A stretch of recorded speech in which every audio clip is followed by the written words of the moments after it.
Tere! Täna räägin natukene osaühingu osaga seotud eriõigustest ja osaniku eriõigustest. Teatavasti kehtib üldreegel, et osanikke tuleb võrdsetel asjaoludel kohelda võrdselt. Sellest reeglist võib aga põhikirjaga näha ette erandi. Nimelt võib põhikirjas sätestada osaga seotud eriõigused või osanikuga seotud eriõigused. Kui osaga seotud eriõigused kehtivad edasi ka osa võõrandamise korral, siis osanikuga seotud eriõigused kehtivad üksnes konkreetse osaniku suhtes. Põhimõtteliselt on osanike enda otsustada, milliseid eriõigusi nad kehtestada soovivad.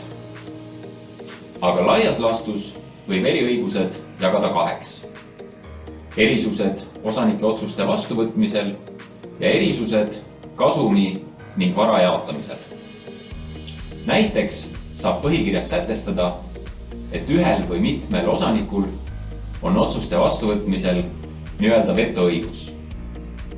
Või näiteks, et kasumit või vara jaotatakse osanike vahel ebavõrdeliselt.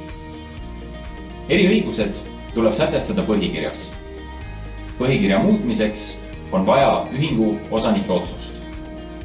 Oluline on silmas pidada, et eriõiguste sätestamise poolt peab kindlasti hääletama ka osanik, kelle õigusi nende eriõigustega piiratakse.